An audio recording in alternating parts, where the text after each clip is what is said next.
boa tarde. Esse aqui é o primeiro episódio do Sala de Espera, Vozes da Ponta. Um espaço para a gente conversar um pouquinho o que é viver a atenção primária por dentro, no trabalho e fora dele também. Eu sou Pedro Varjão, sou médico de família e comunidade aqui no Rio de Janeiro, e aqui a gente conversa um pouco sobre quem vive a APS dentro e fora dela. O meu episódio de estreia é esse, e eu não podia ter um convidado mais especial do que o Pedro Henrique Braga. Pedro Henrique Braga é médico de família e comunidade, é mestre em saúde pública pela ENSP, atualmente é responsável técnico da APEP, que é uma associação do Rio de Janeiro, produtora de produtos à base de cannabis, e um amigo pessoal meu de mais de 20 anos. Eu estou tendo um grande prazer de receber ele aqui. Bem-vindo, Pedro. Valeu, meu caro, obrigado. Essa experiência do podcast, né, é diferente. A gente está perdendo um pouco o medo de ir para as redes, de falar, de se posicionar. Eu acho que é importante que pessoas como nós tenhamos esse espaço para a gente poder debater um pouquinho o que é ser médico de família. Claro. E um pouquinho da nossa rede do Rio de Janeiro também como um tema transversal. E aí a gente pode começar falando um pouquinho do porquê que você escolheu a medicina de família, assim, né? Você se formou na faculdade de medicina e o que te atraiu para a medicina de família? Como é que foi essa sua entrada? Como é que foi esse seu processo de se tornar médico de família? Boa, eu tenho uma estrada estranha, eu acho, comparada à média das pessoas que entram para medicina de família, assim. Eu tive uma formação totalmente hospitalocêntrica, assim, como a maioria das formações são, assim, apesar de ter, da minha graduação ter tido um currículo que valorizou a atenção primária e o cenário, né, da atenção primária no SUS como um pilar importante, a maior parte do tempo eu passei dentro do hospital, né, e tenho um pai anestesista que também já me trouxe um contato com a medicina muito antes de eu fazer faculdade, inclusive. Então, assim, eu fui um jovem, criança, adolescente que frequentei o hospital, que ia em cirurgia com meu pai criança, que estava acostumado a ficar esperando ele trabalhar dentro do hospital. Então, circulei em hospital desde muito cedo, assim, e cheguei na medicina de família por um caminho não convencional, assim. Eu acho que até minha entrada no internato ali, nos últimos 2 anos da faculdade, eu estava ali seguindo um caminho para fazer anestesia, trabalhar com meu pai. Gostava, frequentava muito hospital e fazia meus estágios todos em terapia intensiva. Eu estagiei a faculdade inteira em CTI. E aí, quando eu entrei no internato, eu tive meu primeiro contato mais recorrente, assim, né, e mais autônomo ali, com mais autonomia para fazer coisas com o paciente, e entendi que eu gostava mais de gente acordada e falando do que gente dormindo. Então, dali eu entendi que falei, bom, na anestesia talvez não vai dar para mim, né, mas agora para onde é que eu vou caminhar? E aí o internato foi passando. Eu gostava de clínica, eu gostava de adulto, gostei de criança, gostei de gestante, gostava de tudo, mas não gostava de nada o suficiente para abrir mão das outras coisas por uma só. E aí, no meu último ano de faculdade, eu, por acaso, num estágio que eu fazia no CTI, no hospital que eu já estagiava, aqui na Clínica São Vicente, na Gávea, já no ano de formar, e era o ano das provas de residência, eu ainda não tinha decidido o que eu ia fazer, para que eu ia prestar, já tinha decidido que eu não ia fazer mais anestesia, conheci o João Vitor, que é um super amigo e divido consultório com ele, a gente fez várias coisas juntos. O João vinha de outra graduação, a gente se conheceu no estágio, e ele já estava completamente vendido, assim, para virar médico de família. Ele já estava com isso cristalizado na cabeça dele, estava passando por um momento específico do internato em que ele estava rodando, né, em medicina de família, especificamente naquele momento que ele me conheceu, e ele já estava ali maravilhado com aquilo, e em um ano de estágio de CTI, a gente junto ali, se encontrando toda semana, a gente foi ficando amigo e ele foi ali o ano inteiro vendendo peixe pra mim no meu ouvido, né? Cantando a pedra no meu ouvido de que ele achava que tinha a ver comigo, que ia ser bom pra mim, que eu me comunicava bem, que gostava de gente, que tinha tudo a ver. E eu meio que fui comprando a ideia, mas assim, o meu rodízio, por acaso, o meu rodízio do internato de medicina de família era o último antes de eu me formar, que era o último trimestre, ali, outubro, novembro e dezembro do ano que eu me formei. E as inscrições das provas de residências eram antes disso. Então eu nem ia poder ter a oportunidade de rodar praticamente, né, nessa parte do internato para me ajudar a tomar essa decisão. Eu tive que tomar a decisão no escuro. E aí, antes mesmo de fazer essa rodada do internato, eu, confiando nessa relação de um ano ali, de muita proximidade que a gente construiu, a gente ficou muito amigo, a gente era muito parecido, assim, eu me inscrevi nas provas para medicina de família. Então eu cheguei assim, meio que baseado numa confiança de uma amizade, de uma pessoa que eu admirava, que pensava parecido comigo, que a gente tinha várias coisas em comum e que me parecia estar me apresentando um caminho que era interessante, assim. E que tinha a ver com as coisas que eu pensava, assim. Eu não ia ter que abrir mão de uma coisa pela outra, eu ia poder continuar vendo um pouco de tudo dentro da clínica, né? Ao mesmo tempo, para as pessoas que conviviam comigo, pro meu pai meu pai foi um cara tranquilo nesse aspecto, mas para minha mãe, para outros profissionais que trabalhavam lá no CTI comigo, quando eu fui falando que eu ia fazer prova de medicina de família, só faltava me tacar pedra, né? Uma coisa assim, você tá maluco, né? Como é que você vai deixar de trabalhar com teu pai, que é um cara super bem estabelecido na profissão e numa posição muito privilegiada e muito boa, assim, no Rio de Janeiro, que é uma cidade saturada, assim, né? E um anestesista de muito bom tecnicamente, um profissional maravilhoso, assim, em que eu basicamente podia chegar junto ali e trabalhar com ele. Então, assim, era pular etapas, assim, né, se pode se dizer. E, inclusive financeiras, para chegar numa vida, numa condição financeira mais confortável e tal. Eu estava trocando isso por uma aposta incerta, basicamente, e por uma carreira que, a princípio, me faria ser basicamente um médico que dependia, ou pelo menos inicialmente trabalhava majoritariamente no SUS. Imagina que há 10 anos atrás, quando eu entrei na residência, não tinha essa estrutura de medicina privada que a gente tem hoje para médico de família. Então, na época, era basicamente uma aposta ali em estar mais no SUS mesmo. Então, eu fiz isso num certo instinto, mas sem planejamento, assim, né? E sendo criticado ainda, né? Mas isso não era o maior dos meus problemas, assim. Eu nunca tive muitas questões com alterar minhas vontades, assim, porque as outras pessoas estão falando coisas. Mas eu tive esse trajeto aí para chegar. E aí, a chegada aonde eu fiz também foi engraçada, porque a gente passou, né, eu tinha, né, podendo fazer a residência junto com o João, era óbvio que era o que eu queria fazer, né, afinal, eu estava ali num caminho que ele tinha me puxado para entrar, assim, então, a gente passou junto para a FRJ, que foi a primeira prova que a gente fez, e a gente se matriculou e estava lá matriculado para fazer junto a residência. Ele era da UFRJ? Ele era da FRJ. E aí já era o lugar onde ele fazia o internato, que foi o lugar que fez ele querer ser médico de família. Então, assim, tava tudo dominado, né? Tinha que fazer residência junto, tinha passado na FRJ, tudo certo, matrícula feita. A gente tinha mais uma prova ainda, que era a prova do município, da Secretaria Municipal de Saúde. E essa história é engraçada também. A gente foi lá nessa prova, né, fez a prova e depois tinha o dia das vagas, né? E aí são muitas clínicas. Então, não necessariamente a gente ia conseguir ficar na mesma unidade, porque a gente teve classificações diferentes na prova. O João passou melhor que eu. Passou na minha frente, sei lá, umas 20 posições. 20 posições em residência, muito dificilmente você escolhe o mesmo lugar. A gente sabia que a Rocinha tinha uma unidade que tinha sido talvez uma das primeiras unidades do Rio de Janeiro a ter residência, que era uma unidade tradicional por isso. O João conseguiu pegar vaga lá. E eu tava ali na fila, assim, se eu conseguisse entrar pra lá também, a gente ia depois decidir se a gente ia pra lá ou não. Se eu não conseguisse a mesma unidade, a gente ia ficar na FRJ mesmo pra fazer a residência junto. Acabou que eu consegui a vaga. E tem uma outra apêndice engraçada dessa história, que eu tenho um primo que é super amigo, que fez faculdade comigo, que é o Arthur. Essa é outra história que eu acho que não cabe aqui hoje, mas a gente descobriu que era primo na faculdade, primo de 2º grau. E Arthur terminou a faculdade ali meio sem saber o que ia fazer, pensou em ficar dando plantão um tempo. Eu falei, cara, vai trabalhar supervisionado, faz uma prova de residência, faz a prova de medicina de família junto comigo, sabe? Recém-formado, a gente precisa ser supervisionado, não dá pra gente sair trabalhando aí a Deus dará. Eu sempre acreditei nisso, assim, que a gente precisa ser supervisionado por um tempo, sabe? Que é um problema no Brasil com esse processo em que a gente não precisa ter residência pra trabalhar.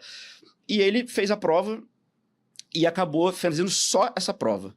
E ele passou pior que eu na classificação. Então eu fui lá, quando chamavam seu nome, você ia lá, dizia para onde você ia para uma banca de documentos, assim. Então eu já não sabia mais o que estava acontecendo com o Arthur. Mas fato é que depois de mim, acho que tinha umas 2 vagas na unidade da Rocinha, e aí dessa história veio depois. Ele estava lá, só faltava uma vaga para acabar, e tinha uma pessoa na frente dele. Era um cara que estava com um documento, uma procuração na mão. Ele estava lá para matricular a irmã dele. Uhum. E era um cara que era médico até, mas era outra coisa, estava lá para a irmã estava viajando. E aí a irmã queria ir para a clínica do Catete, porque morava perto e tal, e acabaram as vagas do Catete. E nessa que acabaram as vagas, o cara estava assim, cara, o que eu vou fazer? E falando alto, né? O que eu vou fazer? Onde é que eu vou botar minha irmã? E aí ele começou a falar em alto e bom som que acho que ia para Rocinha, porque sabia que era uma clínica boa, já tinha ouvido falar. E aí o Arthur ouviu e falou, cara, pelo amor de Deus, tua irmã nem queria ir pra lá. Meu primo tá lá, meus amigos estão lá, o lugar onde eu quero fazer minha residência. Eu tô uma posição atrás da tua irmã, porque aí ele viu pelo nome da classificação e falou, deixa essa vaga pra mim. E o cara falou, tá bom, vou deixar essa vaga pra você. Não era nem ela lá que minha irmã queria mesmo. Então acabou que eu consegui fazer residência, né, com meu primo e com um grande amigo, assim, né, e no final das contas a gente acabou trocando por isso tudo, né, foram uma conjuntura tão engraçada, assim, que parecia que era para ser. E aí a gente foi fazer a residência na Rocinha no final das contas. Então eu cheguei na medicina de família por esse caminho e na residência, especificamente na Rocinha, por esse caminho. Então, eu acabei saindo da FRJ e fui para Só um adendo que eu acho que é legal das pessoas saberem também é que isso formou um ciclo, né? Porque você depois, você e João também, né? O Arthur também, Sim. Me inspiraram. Eu estava na faculdade de medicina, tinha acabado. Você me inspirou a fazer outra faculdade, né? Terminei a faculdade de Direito, não quis continuar na profissão e aí acabei tendo que descobrir o que eu queria fazer mais velho. Estava bem perdido, foi uma época difícil da minha vida. Você foi um amigo que estava lá para mim e que vamos fazer medicina, tu é um cara inteligente, você consegue. Na época tinha algumas oportunidades que iam ser boas para mim. E eu entrei na medicina, você ainda estava na faculdade, a gente fez a mesma faculdade. E depois você se formou, foi para a residência de Medicina de Família e Comunidade e me inspirou também a querer percorrer essa trajetória. E acabou que, quando eu me formei, eu fiz a mesma residência no mesmo local. Tive a oportunidade do João ser meu preceptor, não na residência, mas durante o estágio da SUSEMI, lá da prefeitura, na Rocinha, e fiz minha residência lá na Rocinha também. Então, eu acho legal contar essa história como Sim. um médico de família vai influenciando o outro. Eu tenho certeza que eu já influenciei outras pessoas também. Então, é um ciclo bem importante para a gente trazer gente boa, gente qualificada para essa especialidade que precisa tanto crescer e se estabelecer no Brasil e, em particular, aqui no Rio de Janeiro, né? E aí você contou a história de como você chegou na residência. Como é que foi esse processo para você, né? Eu acho que a residência é uma experiência muito intensa e para o médico de família e comunidade, né, que quase sempre está inserido em contextos de amplas dificuldades sociais, né, econômico-sociais, a gente que estava lá na Rocinha, a gente foi apresentado a um contexto social muito diferente daquele que a gente vivenciou na nossa vida, né? Reconhecendo os nossos privilégios. Como é que isso te impactou, assim, tanto a nível profissional quanto a nível pessoal, assim? Porque eu acho que essa residência, ela muda a gente como ser humano. Cara, mudou minha vida, assim. Eu sou outra pessoa. Me transformei em outra pessoa, completamente. Assim. Acho que foi um grande divisor de águas. Acho que eu tive um flash disso no internato, assim, né? Que é quando a coisa começa a ficar mais íntima com a profissão e com os pacientes, assim. E eu me envolvi já no internato de uma maneira que eu não tinha conseguido me envolver antes no ciclo clínico pré-internato na faculdade, mas aí quando eu cheguei ali foi uma coisa muito transformadora, assim. É muito diferente, né? Você tá trabalhando no SUS, num hospital, tá todo mundo... Assim, sabe que as pessoas têm dificuldades ali, que passam, né, por grandes questões sociais, e pobreza, e fome, e miséria, e, enfim, todo tipo de violência, uma série de questões. Tá todo mundo na mesma enfermaria, vestindo o mesmo pijama, comendo a mesma comida. Isso blinda muito do background da vida das pessoas, assim. E acho que no hospital tem uma questão da hierarquia, né? O médico ali é uma espécie de um topo, assim. Não deveria ser assim, mas na prática a gente sabe que né? Tem uma coisa muito ruim ali de um poder invisível do profissional médico, assim. Trabalhar no território, onde as pessoas moram, a relação é bem mais horizontal, é outra coisa, né? E a intimidade também com o cenário onde você está colocado, com o lugar onde as pessoas vivem, com a sociedade como um todo ali local, é outra, completamente diferente, né? Então, é uma outra exposição, eu acho, social, e a profissão em si. É uma outra exposição da profissão em si que você tem a oportunidade de beber ali, trabalhando no território, assim. Especificamente, a Rocinha foi uma coisa, assim, porque... É um mundo, né? E eu vi a Rocinha do meu quarto, né? Eu morava na Gávea com meu pai, da minha janela do meu quarto eu via a Rocinha. Eu nunca imaginei que eu fosse trabalhar lá quando eu pensava em fazer anestesia e tudo mais. Então, eu depois estava ali trabalhando num lugar que eu via por mais de uma década ali da janela do meu quarto, assim. E vim de uma situação, né, familiar boa, assim, financeira, estudei em escola particular, morei pelo menos a segunda metade da minha vida ali até então na zona sul do Rio de Janeiro, tendo uma condição financeira confortável. Eu acho que ser exposto ali à violência e à pobreza em loco ali e toda a dinâmica à volta disso me fez ser muito mais pé no chão, né? Eu acho que eu nunca fui uma pessoa, né, deslumbrada com grana, essas coisas, arrogante, nada dessa ordem, mas de alguma forma a gente está descolado da realidade do que é a vida do cidadão médio no Brasil, né? O próprio bairro de São Conrado, onde a Rocinha fica, é uma foto da desigualdade social do Brasil, né? Assim, prédios de milionários de frente para a praia aqui, a maior favela da América Latina do lado de cá, uma coisa grudada na outra, assim, é uma foto que dá para representar a desigualdade do Brasil de maneira muito, muito emblemática, assim. E mudou minha vida, né? Porque você passa a entender de outras realidades, inclusive realidades muito mais prevalentes do que a nossa própria, que é uma realidade de microbolha. Então, sim, cara, acho que para além de ter me tornado um médico muito mais, acho que versátil, e eu acho que eu devo o médico que eu sou hoje em dia à minha estrada no SUS, e não só da residência, mas que começou pela residência, né? Antes no internato, mas começou ali de maneira mais vigorosa na residência, a essa exposição social também. Assim, acho que eu me transformei como pessoa, mudei minha forma de enxergar a sociedade, mudei meus pensamentos políticos, mudei minha capacidade de ter empatia pelo outro, mudei minha... Eu já acho que eu sou uma pessoa que sempre me comuniquei bem, assim, tenho facilidade de falar e tal. Mudei minha capacidade de conseguir me comunicar para conseguir me comunicar com qualquer pessoa. Você tem que se virar, você tem que se comunicar com pessoas que, para uma parte da sociedade, são incomunicáveis, assim. Então, e os cenários em que você tem que circular também, né? E aí o território também traz isso, né? Um território que tem tráfico, um território que tem lideranças da população ali, que você tem que dialogar com outros entes que estão ali dentro, sejam entes, por exemplo, de associações de moradores, sejam entes de outros dispositivos de saúde que tem no território, seja o próprio pessoal do tráfico de drogas, seja a polícia. Essa dinâmica é uma dinâmica muito complexa também, que na faculdade não ensina isso, né? Aí nem depois de residência trancada no hospital ensina isso. Acho que nada ensina Nada ensina isso, assim. Então, muda a vida mesmo. Eu acho que é uma residência que tem um potencial de mudar a vida mais do que outras, em que você está numa redoma de proteção, digamos assim. O hospital ainda é uma redoma de proteção para o médico, né? Em última análise. E eu acho que, assim, a própria característica da medicina de família e comunidade, pensando na longitudinalidade, né? No hospital, as pessoas estão muito protegidas no sentido que elas encontram ali um paciente com problema clínico qualquer, né? Em qualquer especialidade, e você, de alguma forma, vai lidar com aquele problema clínico e aquela pessoa vai voltar para casa e talvez você nunca mais veja ela. E o encontro, ele acaba sendo um encontro só clínico mesmo, né? Sim. E a gente tem esse desafio clínico enorme dentro da medicina de família e comunidade, mas esse paciente não vai embora. Esse paciente vai voltar para você, você vai conhecer a família desse paciente, você vai conhecer a casa desse paciente, você vai entender a situação econômica desse paciente, as dificuldades de todas as ordens que esse paciente pode ter na vida dele. Então,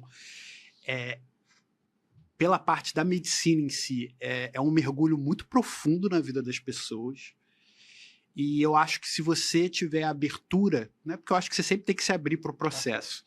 Se você tiver disposto a ter abertura em qualquer cenário, a gente viveu isso na Rocinha, mas eu acho que tem N cenários diferentes no Rio de Janeiro que vão poder dar esse tipo de vivência, você consegue entender camadas da sociedade que é isso, né? Você fica um pouco restrito a partir da sua história.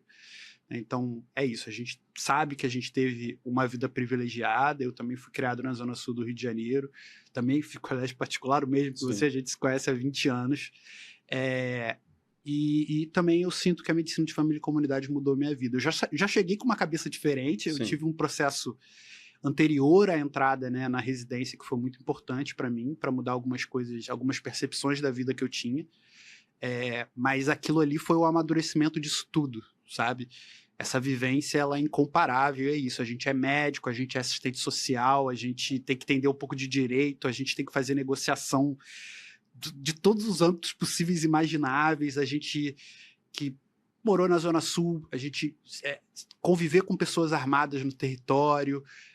Todas essas realidades são muito desafiadoras e elas mudam a percepção que você tem da sociedade como um todo e também ampliam a sua visão do ser humano, eu acho, né? Claro. Do entendimento da multiplicidade, enfim, da infinidade de perspectivas que a gente tem no mundo, né? Enfim, você chegou lá na residência, né? Teve todo esse ambiente que te mudou. Tem algum momento da residência assim, que te impactou, que você sente que foi um momento marcante para você? Às vezes um caso, uma questão de inequidade que grita para você, assim. Eu sei que você é um cara que se aprofunda muito nas coisas que faz, né? Então, eu lembro até de um relato seu, de uma história, não sei se você vai lembrar, que você até chorou no consultório. Não sei se você lembra desse paciente em específico. Chorei mais de uma vez. Não sei de qual você está falando. Mas, enfim, tem algum caso que seja mais marcante para você? Assim? Tem alguns e por motivos diferentes, assim. Um caso que me marcou muito, e esse acho que é legal de contar, foi no primeiro ano ainda, no R1. E tem a ver com a minha história de antes, assim. Eu como cheguei na medicina de família por um trajeto estranho, né, vindo dentro de hospital e tal, normalmente quem já quer fazer medicina de família desde muito cedo é uma galera que não gosta muito de hospital, não gosta muito de paciente grave, se esquiva um pouco dessa cena. Isso é o normal, né? A média do médico de família vem de um lugar que já não, de não gostar muito desse cenário. Eu vinha com uma bagagem de conforto com paciente mais grave, assim, né? Tava vindo num cenário completamente diferente. Por acaso, onde a gente fez a residência, na Maria do Socorro, lá na Rocinha, a gente trabalhava num complexo, né? Que é CAPS no andar de cima, UPA e Clínica da Família no andar de baixo. Esse é um modelo que ele torna o nosso trabalho um pouco mais abrangente, faz a gente conseguir resolver um pouco mais de coisas do que uma Clínica da Família sozinha, mas não é um modelo replicável. Na cidade, a gente tem mais 2 desses. Né, que é em Vitor Vala, ali em Manguinhos, que tem uma UPA, e no Alemão, Zilda Arnes, que também é um complexo CAP, UPA e Clínica da Família. Isso fazia com que a gente conseguisse manejar alguns pacientes mais graves na unidade, né? Você podia passar o paciente para dentro da UPA, deixar ele monitorizado, internar se precisasse, depois passar a visita e tudo mais. E eu me lembro de uma situação, essa foi muito marcante, assim, em que eu cheguei para trabalhar e eu estava num turno que eu não ia atender, eu ia fazer planejamento, resolver burocracia, e a minha R2 estava atendendo. E logo que eu cheguei, ela foi atender um paciente que era nosso, um paciente que a gente compartilhava o cuidado, que era um senhor já pertenso, ali com uma insuficiência cardíaca moderada, ali, moderadamente sintomática, assim, e ele foi numa consulta de rotina, e ele falando com ela, pum, desmaiou no consultório, já ali não acordou, levaram para a UPA dali mesmo, desacordado. Daqui a pouco ele acorda, mas aí é eletro, exame, infartando. Né? Aí, troponina positiva, eletro com supra. E aí, bom, melhor infarto do mundo, né? Infartou dentro da unidade de saúde, num lugar que tem possibilidade de trombolizar. Então, melhor situação possível, no primeiro momento. E aí, bom, a Patrícia transferiu ele para a UPA, passou o caso para o médico de plantão, o diagnóstico ficou amarrado, que era um infarto, estava tudo muito claro. Ela voltou para atender e deveriam ter seguido com o que a gente espera que se faça numa situação dessa, com o protocolo padrão, né, que é trombolizar o paciente. E ficou na minha responsabilidade de, quando eu voltasse do almoço, depois do meu turno de planejamento, 2 da tarde, isso era 8 da manhã, 2 da tarde, para eu ir lá dar um alô e ver como é que o paciente estava e tal.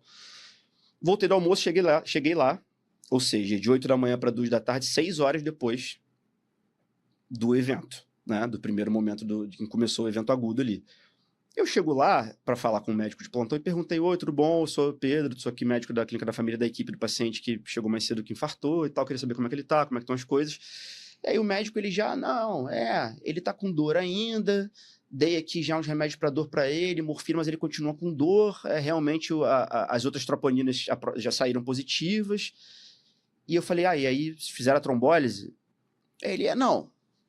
Aí eu fiquei meio assim de fazer, porque não tem nenhum eco desse paciente e tal. E aí eu, nessa hora, quase tive um treco, porque ele estava ali justificando o injustificável clinicamente, não fez o que ele tinha que fazer. A gente sabe que a cada hora que passa, né, num evento agudo desse, você vai aumentando a mortalidade pós-evento de maneira dramática, no ano pós-evento. Eu tinha passado 6 horas, que é metade do tempo que a gente tem para fazer esse procedimento, que é de 12 horas, em média, né? E eu quase tive um treco. Eu estava coberto de razão clínica, mas eu fui muito, acho que agressivo e muito duro na forma como eu comuniquei com o médico. Falei: cara, isso é um absurdo, como é que você não fez? O paciente está infartado há 6 horas aqui, não sei o que, tem que fazer. Eu fui muito incisivo, com razão clínica, mas me comuniquei de maneira muito dura, assim. O médico recebeu super mal minha forma de falar.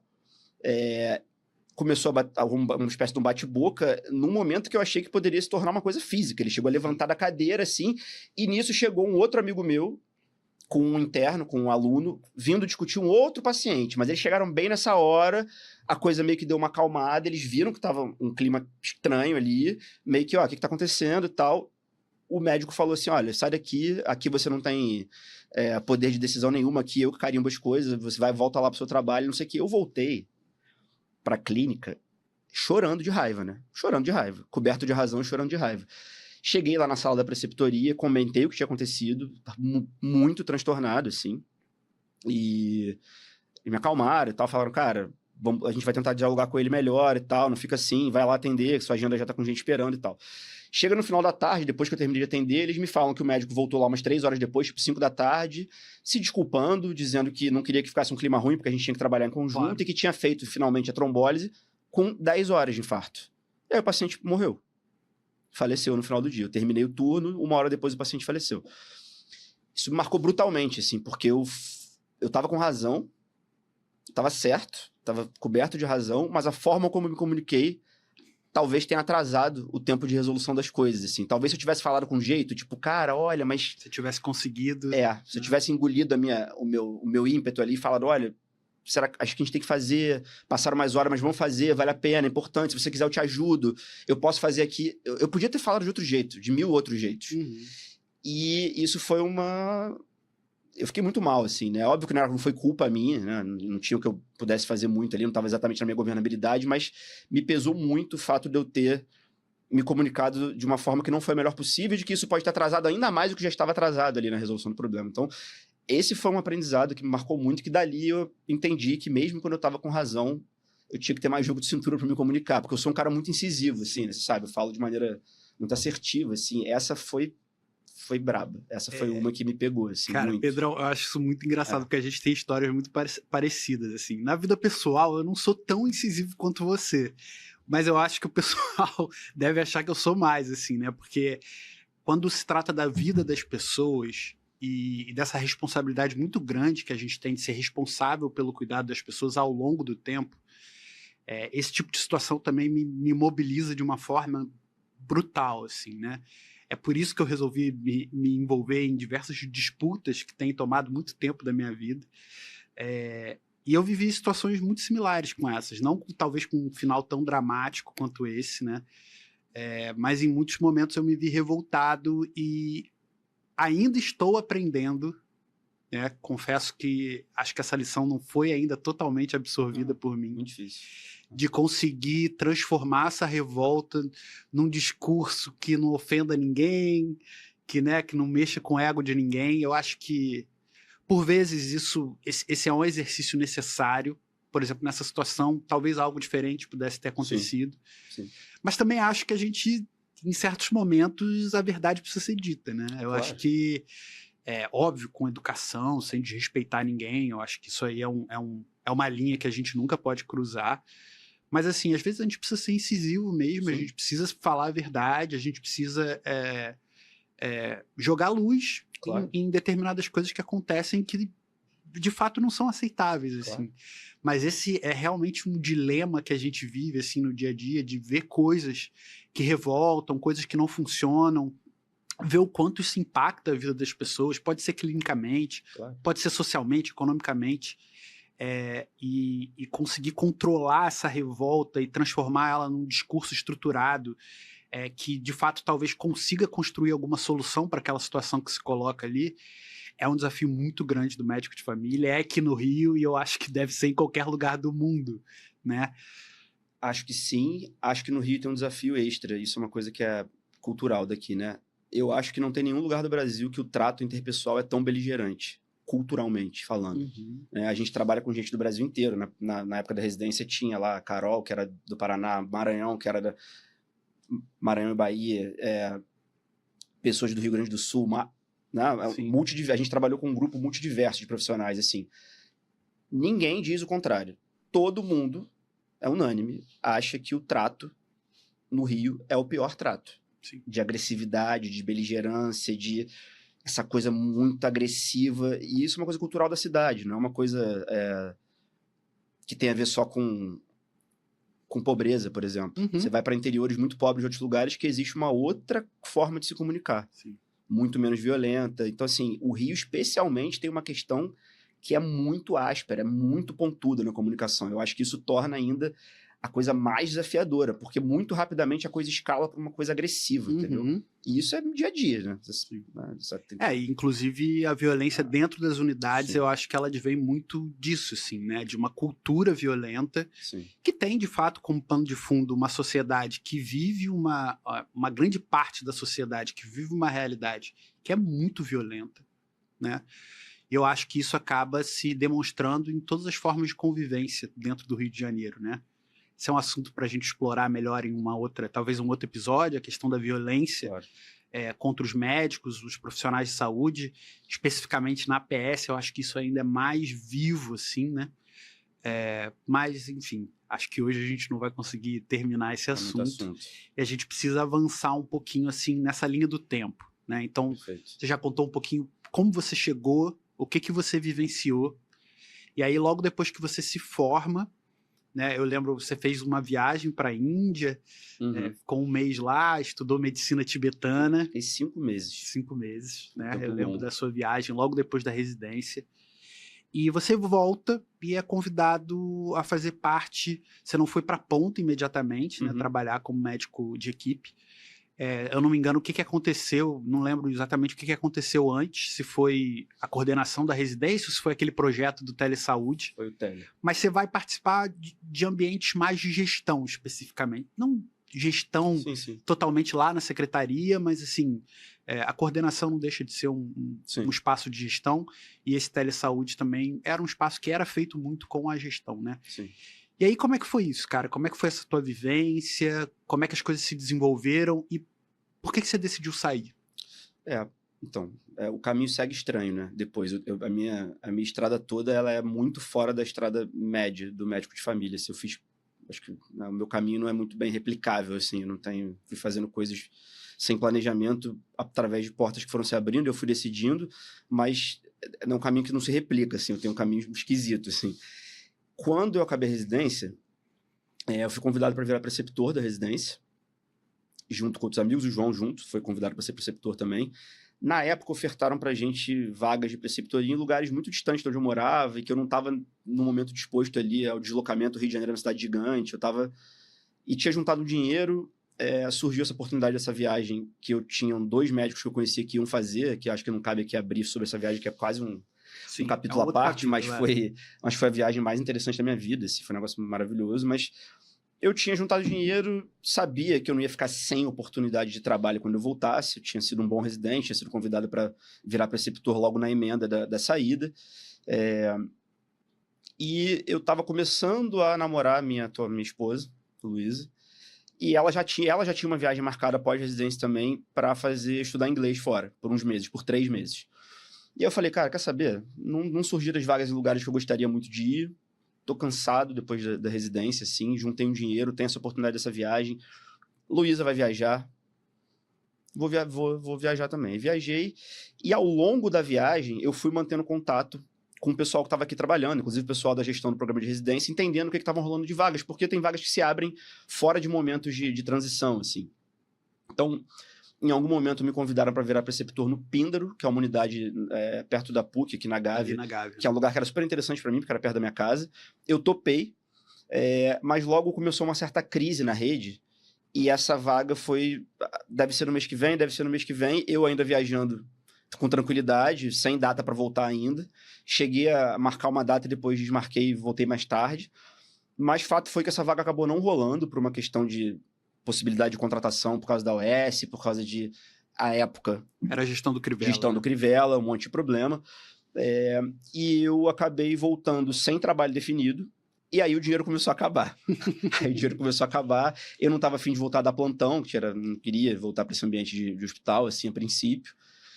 E tinha um projeto novo para começar, um projeto novo para ser inaugurado, que era protagonizado pela Secretaria Municipal de Saúde e pela residência, que era o Telesaúde. Eu vou falar brevemente, só para explicar o que era, mas era um núcleo de telemedicina na época, que não existia nada de telemedicina, não tinha telecoisas, não existiam, então era uma coisa muito... Talvez só o Telesaúde, essa experiência lá no Rio Grande do Sul. Que era uma mega estrutura já, mas a gente não tinha todo esse aparato para fazer telecoisas como a gente tem hoje em dia, não tinha nem regulamentação para fazer teleconsulta, nada disso. Pré-pandemia. Pré-pandemia. E aí a ideia era ser um núcleo de telemedicina em que você prestasse uma consultoria por telefone para qualquer profissional de saúde que trabalhasse no SUS no Rio de Janeiro, seja enfermeiro, seja médico, para discutir caso em tempo real, ou seja, o cara, a enfermeira, ou a médica, estão ali com um paciente na frente deles, passando alguma dificuldade, querendo interpretar um exame, saber o que tem que fazer, ou mesmo num turno de planejamento, planejar como é que ele vai encaminhar um paciente, se ele deve encaminhar um paciente, não precisava ser com o paciente na hora, mas era sempre em cima de um caso. Tinha um telefone, para atender e discutir esses casos em tempo real. Ficava de horário comercial aberto, de 8 às 5 da tarde. E, além disso, a gente fazia também regulação de filas do CISREG. Então, a gente... Isso eu não sabia que vocês chegavam a... A gente fazia regulação. Então, o que os preceptores do programa faziam. Uhum. Então, como lá era um espaço ocupado pelos residentes do programa, também a gente treinava os residentes em aprenderem a fazer regulação. Então, eu basicamente fazia regulação de filas diversas, de tudo que você imaginar. Às vezes não ficava fazendo várias ao mesmo tempo. Né? Pegava as residências, escolhia algumas e trabalhava ali. Sob, às vezes, uma demanda da própria secretaria, estamos precisando disso. A gente dava um gás em cima de alguma coisa que estava mais encalhada ali, que precisava de mais olhar. E atendia os telefones e a gente desenvolvia protocolos clínicos. A gente escrevia protocolo clínico para guia rápido, a gente escrevia protocolo clínico para justificar encaminhamento. Então, algumas filas, a gente que montou os critérios de encaminhamento ali para algumas filas que a gente tinha no CISREG. Então, esse trabalho, cara, eu fiquei lá 2 anos. Foi muito bom porque me permitiu estudar num volume que na residência não dá tempo. Você trabalha muito. Então, eu tive um trabalho que eu estudei muita clínica durante 2 anos com tempo para estudar. E fazia parte do meu trabalho estudar para desenvolver coisas e para poder discutir os casos. A discussão de caso era só eu que fazia, porque os residentes ainda mais crus. Eu não tinha como ficar testando discussão de caso com o residente ali. Então, assim, eu basicamente era o telesaúde, eu atendi 2 anos de ligação. Milhares e milhares de ligações. Um número que eu nem sei te dizer de boca agora, mas eu fazia isso sozinho. Vez ou outra, tinha um outro preceptor do programa lá que atendia ligação, mas era mais eu fazendo isso. Então, me deu uma sagacidade de discussão de caso e busca de informação baseada em evidências. Eu trabalhava com UpToDate, com BMJ e Dynamed, com os 3 abertos, fonezinho, discutindo e pesquisando. E pré-IA também, né? Pré-IA, Nada sem IA. disso. Discutindo e pesquisando e gerenciando ali um grupo de residentes que rodava comigo, que ficaram de 6 a 8, mais ou menos. Toda semana tinha um grupo novo. Eles ficavam 1 mês comigo e depois rodava para um novo grupo. Uhum. Então, assim, foi um trabalho que me permitiu conhecer a rede, para muito além do que eu conhecia sendo residente na Rocinha, me deu uma amplitude, sim. Uma amplitude da rede. E outra coisa, lá, como eu era um ente que não era de uma clínica, eu tinha poder de regulador central. Eu podia regular filas que o preceptor não regula. Porque eu tinha um login de que não era vinculado a uma unidade. Sim. Então, isso me deu uma capacidade de entender melhor a rede e de entender o nível dos encaminhamentos e dos dramas de outros locais, porque a Rocinha era um polo de qualidade, de excelência. A residência é um polo de excelência de modo geral. Então, eu tive contato com o que há de mais crítico na rede, a nível de qualidade profissional, de qualidade de funcionamento. Tive que aprender a lidar com vários entes da rede, porque eu identificava questões que eu tinha que discutir com a RT de CAP, que eu tinha que ligar para a RT de CAP, que eu tinha que pedir para falar com, né, outros profissionais ali que estavam, né, com funções específicas em polos outros ali de protagonismo, para resolver questões complexas, assim. Então, me deu um aprendizado da rede incrível, assim. Uhum. Só que por falta de capacidade da gestão de investir dinheiro no projeto, o projeto sem possibilidade de crescer. Cara, depois de 2 anos fazendo isso, eu tava meio sufocado, assim, sabe? Meio cansado, querendo fazer mais coisa e migrar para alguma outra coisa, e fazer crescer, e não ia rolar. Tava num momento muito duro, na gestão do Crivella, muito ruim, né, os projetos subfinanciados, a residência perdendo dinheiro. E aí eu fui cansando. Depois de 2 anos fazendo isso, eu acabei dando uma cansada e eu quis sair. Sim. Inclusive, quando eu saí, o projeto acabou, porque não conseguiram substituir. Não ia crescer, não ia substituir, e morreu o projeto. Depois até teve um telesaúde da UERJ, que foi protagonizado, né, como coordenador por um amigão meu, que foi o Maranhão, que foi meu preceptor da residência, um dos preceptores. Eu fui junto com ele ajudar a implantar esse telesaúde da UERJ pela Secretaria Municipal de Saúde do Estado, mas aí isso aconteceu chegando no meio da pandemia e também acabou não rolando, depois ele não foi para frente. Mas então, eu saio disso direto para a coordenação da residência. E aí o que aconteceu foi, a coordenação estava com a equipe em transição, todos os profissionais coordenadores da época eram 20 horas, precisavam de alguém 40 horas, na verdade precisavam de 2 40 horas para dar uma liga mais organizada, e aí me convidaram para migrar do tele, sabiam que eu estava insatisfeito querendo sair, para migrar da coordenação do tele para a coordenação do programa. E eu migrei com um amigo, que foi 40 horas também, e aí éramos nós 2, 40 horas, e esse amigo era o Renato Coni, que hoje em dia trabalha na secretaria. Ele foi residente junto comigo na Rocinha também, a gente é super próximo ali. E a gente foi junto para a coordenação da residência e tinha umas 4 coordenadores 20 horas. Então a gente foi para compor uma equipe de 6, sendo nós 2 centrais 40 horas e mais 4 de 20. E aí abre essa outra porta maior. Eu fiquei aí na coordenação da residência de 2019 a 21, foram 3 anos, né? E foi um trabalho também muito legal, assim, de outra maneira. Aprender a fazer coordenação acadêmica, aprender a fazer trabalhar com educação de adulto, aprender a fazer planejamento acadêmico de um programa gigante, é o maior programa de residência do Brasil. A gente tinha, né, com as 2 turmas cheias, eram 300 residentes, na época uns 70, 80 preceptores, né? Então, foi uma experiência incrível, assim. A gente estava também fora de planejamento, né? Eu nunca imaginei que eu... Você programou para isso. Que eu ia estar coordenando o maior programa de residência do Brasil novo ainda, com menos de 30 anos, né? Então, essa foi de muito aprendizado e essa foi mais legal. Eu acho que eu até gostei mais do que a experiência do tele, mas também saí cansado, porque cansa, né? Você fazer coordenação acadêmica é uma coisa cansativa e muitas reuniões e vira um cargo... Esse tinha mais cara de gestão mesmo do que o quadro do telesaúde, que era mais técnico. Cansa muito você ter que fazer esse meio de campo entre vários setores da gestão, aí você começa a entender como é que o processo ocorre, né? Foi quando eu comecei a ter esse gosto mais amargo, eu diria, ali, dessas relações, dessas camadas, né, da gestão dentro de um sistema de saúde que é muito complexo, que no Rio de Janeiro é uma teia, né? Então, foi legal também para me aprender a me comunicar em outro cenário, porque eu já tive um primeiro aprendizado de aprender a comunicar com as pessoas, com os pacientes, mas aí é uma outra parada. Tem disputa política, tem interesses velados, você tem que saber pisar em ovos. Eu tive um cara que para mim foi um espelho, que foi o André Lopes, que ainda trabalha na secretaria, que é um amigo também, e que era um coordenador mais distante, mas um coordenador meio global do programa de residência, ainda é. Eu aprendi muito com o André, cara. Eu vi o André tocar reuniões muito espinhosas, reuniões muito difíceis, que eu, do meu jeito mais esquentado, assim, mais caloroso, às vezes queria botar alguma coisa mais dura pra fora, e o André sempre conseguia ter mais jogo de cintura, sem ser grosseiro, sem ser muito incisivo, e conduzir as coisas de uma maneira mais lisa. Então, assim, eu aprendi muito com o André nesses 2 anos, assim. E tem uma diferença da minha entrada para minha saída, assim, eu lapidei muito minha capacidade de mediar conflito, tinha coisas, né, quase como diretor de escola, assim, tinha que dar punição em residente que estava fazendo coisa que não devia, tinha que desligar preceptor que estava inadequado, desligar residente, difícil. É bem espinhoso. E é um concurso público, né? Então não é uma coisa que você faz ali e desliga de qualquer jeito. Você tem ritos que você tem que fazer, tem comissões de Comissão Nacional de Residência Médica, tem uma série de coisas. Então, foi uma época bem legal, assim, porque a gente pôde exercer um pouco de criatividade. Eu acho que, pela primeira vez, a gente tinha 2 egressos do programa como coordenadores do programa. Então, os coordenadores antigos, eles nunca tinham sido residentes do programa. Eram coordenadores que viam médicos de família de outros lugares. Então, pela primeira vez, um ex-residente estava podendo coordenar o programa. O que fez com que a gente tivesse uma outra forma de ver um pouco. A gente usou aquela estrutura e depois a gente estava podendo mexer nela. Então, acho que eu e Renato, a gente conseguiu dar um outro tom de algumas coisas que foram interessantes para o programa. A gente melhorou o planejamento acadêmico, a gente criou algumas outras coisas, uns dispositivos interessantes. Então, a gente fez algumas coisas que a gente gostaria de ter tido quando a gente era residente. Então, foi uma experiência super legal, assim, nesse sentido. Mas, como nem tudo são flores, aí, só para falar um pouco da minha saída do programa, que não foi a minha saída do SUS. A minha saída do SUS veio um pouco à frente disso, alguns anos à frente. Mas a minha saída do programa, cara, ela acontece num momento muito delicado, que talvez tenha sido o momento que eu mais sofri da minha vida toda, assim, que eu me lembro.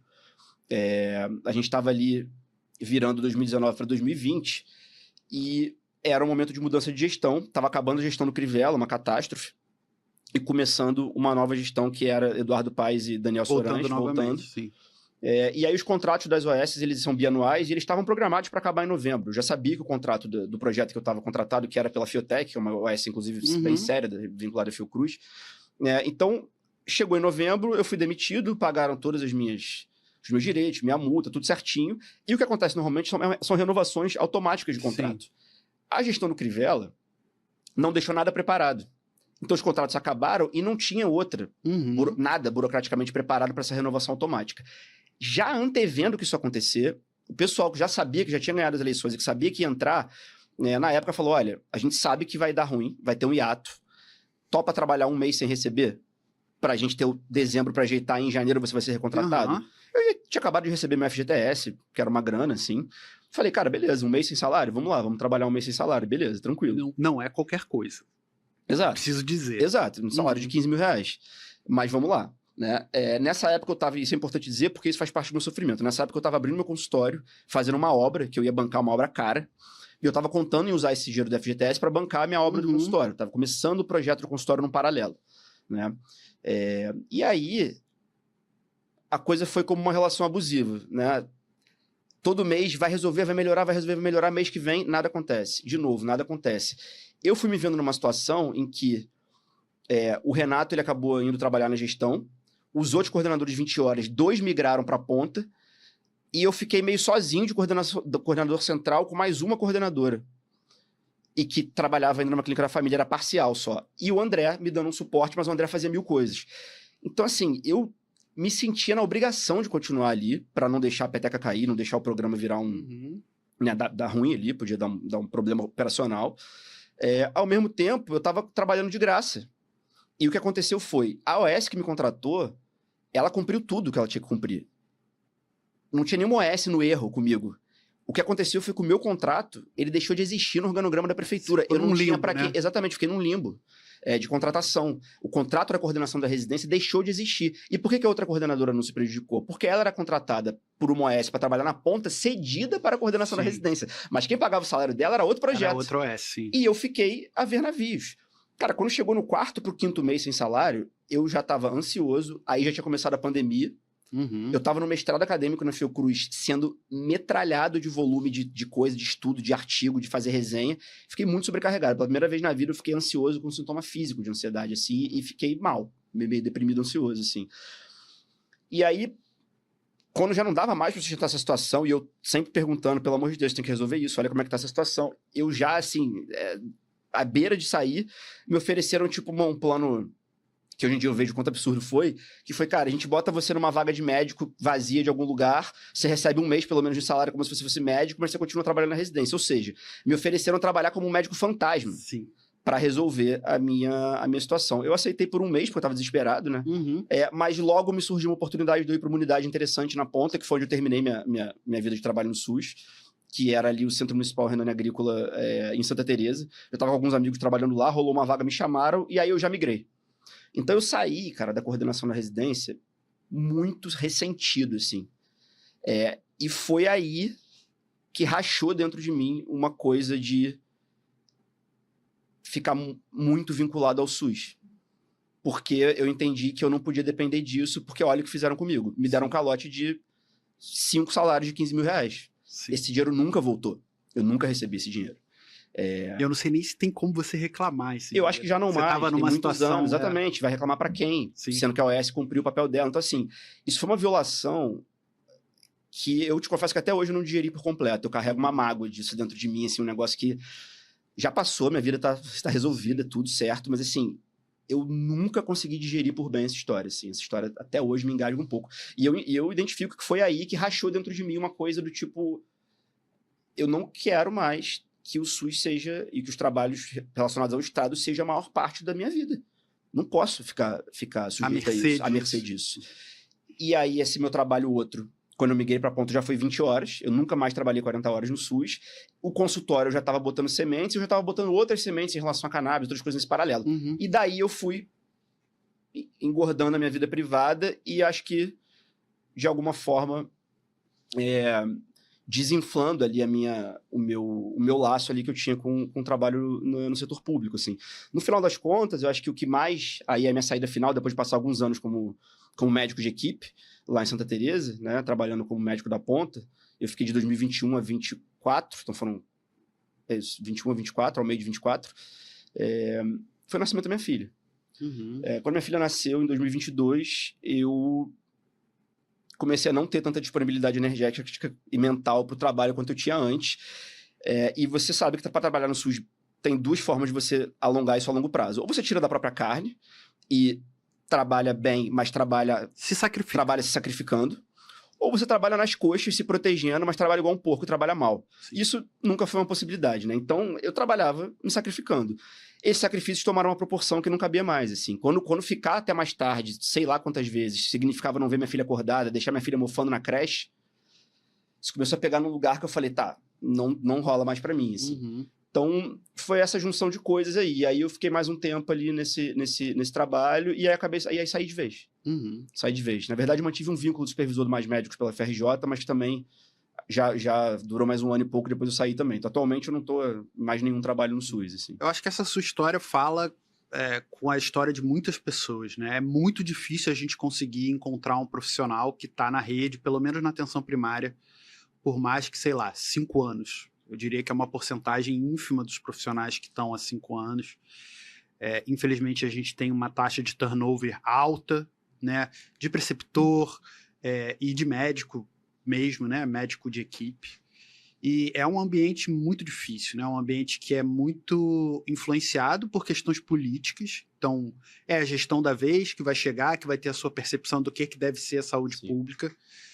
E aí eu tenho uma crítica muito específica para essa gestão atual, assim, na figura do ex-secretário Daniel Sorães, é que ele construiu essa rede, ele fez um projeto de expansão que foi realmente um projeto mirabolante no início, mas que, de certa forma, deu certo, né?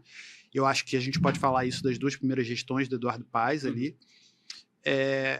Só que na volta, depois daquele desmonte do Crivella, faltou a gente passar desse momento de expansão para um momento de qualificação, né? E de um momento onde esse trabalho passa a ser suportável para os médicos que estão na ponta. Porque eu entendo que no momento de expansão, talvez a gente necessite de um sacrifício.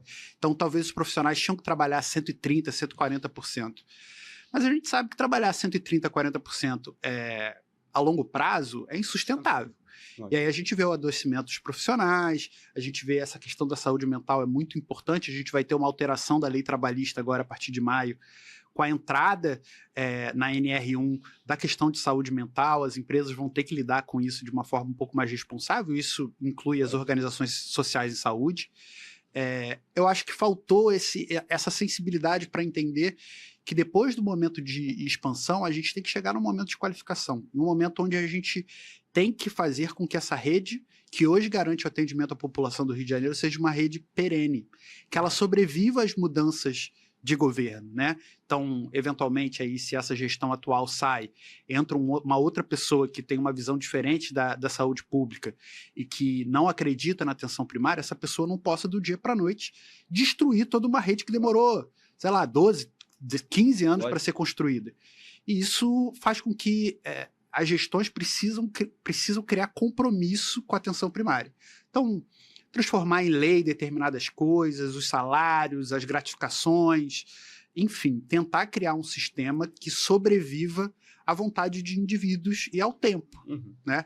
Porque hoje, a verdade é que se daqui a 2 anos entrar um novo Crivella, é capaz da nossa rede voltar a minguar totalmente, né? Só essa observação. E aí a gente avança mais um pouquinho no tempo. E aí, especificamente, eu acho que um tema que muita gente tem curiosidade, algumas pessoas conhecem superficialmente, outras já se aprofundaram um pouco, que é o uso da cannabis medicinal, né? E o desenvolvimento que você teve desse trabalho, desde lá do início com a PEP, né? E hoje você é médico responsável técnico da associação. Eu queria falar um pouco de como você entrou nesse mundo e te provocar, assim, né? Eu acho que nós somos médicos de família e comunidade, a gente tem como um pilar o uso da medicina baseada em evidências, só que a gente precisa entender também um pouco criticamente a medicina baseada em evidências dentro daquilo que são as limitações dela, né? Isso não, de forma alguma, é desmerecer essa forma de enxergar a medicina, mas é entender as limitações que essa forma tem em determinados cenários, né? E também para desconstruir um pouco um trabalho que, infelizmente, alguns profissionais de saúde fazem, e aí não é só com a cannabis, a gente tem em diversas outras áreas de atuação, que é querer vender as coisas como uma solução mágica para todos os problemas de saúde, ser irresponsável com as afirmações que faz e realmente usar uma terapêutica que pode servir para algumas pessoas de forma comercial mesmo, né? Tentando só ganhar dinheiro ao invés de trazer a melhora de qualidade de vida para as pessoas. Aí queria que você falasse um pouquinho desse seu encontro com esse mundo, a sua percepção atual de como está esse campo de desenvolvimento da cannabis medicinal e um alerta para as pessoas sobre esse tipo de instrumentalização desse campo para o uso meramente comercial, né? Para as pessoas que não têm responsabilidade na divulgação, na prescrição e no uso da cannabis medicinal. Bom, essa é muita coisa para falar sobre isso, assim. Acho que a minha história com a cannabis começa num momento, numa parte da linha do tempo ali dessa história outra que a gente estava conversando, né, em relação à minha trajetória com a medicina de família. Foi paralela. Acho que não dá para não falar disso, mas acho que o flash inicial disso vem de uso pessoal, né? Eu sou mais ansiosa, assim, ao longo da vida. Nem tive contato tão cedo com maconha, tive contato com 18 anos pela primeira vez, já era, né, adulto. E um contato discreto, assim, fumei uma vez ali, outra aqui, mas entendi que era uma ferramenta interessante para minha ansiedade, que era uma ansiedade não catastrófica, óbvio, né? Sempre fiz tudo que eu tinha que fazer na minha vida, mas tinha lá, ficava meio sanfoninha com peso, sempre tive uma questãozinha com engordar e emagrecer, meio compulsãozinha alimentar, ruir a unha, sabe? Uma coisa, sempre fui um pouco mais ansioso, assim. E achei na cannabis ali uma coisa que para mim foi muito boa, do ponto de vista terapêutico, não planejado como terapêutico, mas que acabou sendo, né? Então eu já entro na faculdade, na residência, com esse plano de fundo meu, pessoal, individual. Nessa época de faculdade e residência, não tinha praticamente nada sobre isso em lugar nenhum. Assim, na faculdade, menos ainda, mas na residência estava começando um falatório, se falar um pouco mais disso. Eu já entrei na residência com isso na cabeça e o que aconteceu foi... cara, o nível de complexidade clínica que a gente vê na residência dos pacientes e a quantidade de condições de saúde que você não tem ferramenta para lidar, vou falar aqui de, sei lá, de autismo, que talvez seja um grande emblema, não tem remédio para isso, você fica usando remédios periféricos para outras coisas, cheio de efeitos colaterais, remédios pesados para criança. Dor crônica também. E resolve mal, às vezes atrapalha, às vezes uma série de efeitos colaterais, dor crônica, uma outra coisa. Paciente com demências, enfim, aí as coisas vão se ampliando, mas na residência, o fato de eu me sentir de mãos atadas muitas vezes ali do ponto de vista clínico me fez começar a estudar mais o lance da cannabis. Já estava se falando mais um pouco disso nessa época, ainda não tinha esse cenário de hoje em dia que tem cursos e não sei o que, tinha nada disso. Tinha curso de nada. Tinha gente falando isso de maneira muito periférica, tinha artigos sendo publicados de fora do país e tal. E coisa chegando do exterior, né? Isso. E já uma galera usando para algumas coisas, né? E aí lá, quando eu estava no Telesaúde, em 2018, quando eu estava lá no Telesaúde, teve um dia que eu estava saindo do trabalho, era lá na Cinelândia, junto da coordenação da residência, e eu vi um povo lá, na praça da Cinelândia ali, com uma barraquinha, com uma planta de maconha de verdade lá, e escrito umas bandeiras, assim, Dia Mundial da Cannabis Medicinal e tal, e era a galera da PEP. Quando a PEP ainda era muito pequena, eu acho que a PEP devia ter, sei lá, 200 pacientes na época, 300, sei lá, se isso. Eu parei lá, né, óbvio, né? Parei, achei interessante, parei, comecei a trocar ideia com o Marcos e com a Margarete, que são os presidentes da associação, entendi um pouco melhor o que era e tal, e eles falaram, você prescreve e tal, eu falei, cara, nunca prescrevi, eu tenho super interesse, eu estudo, mas é uma cena muito restrita, não tenho muito contato com nada, não sei, sabe, não tinha nada muito bem delimitado de importar remédio, associações, tinha meia dúzia de associação, pouquíssimas, com pouco padrão, eram todas pequenas. A PEP, na época, produzia remédio na garagem da casa deles, na Urca. Então, assim, não era exatamente uma cena... Uma coisa artesanal. Totalmente artesanal.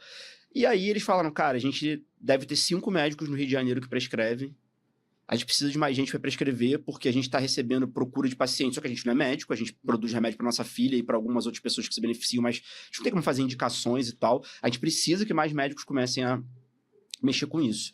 Daí...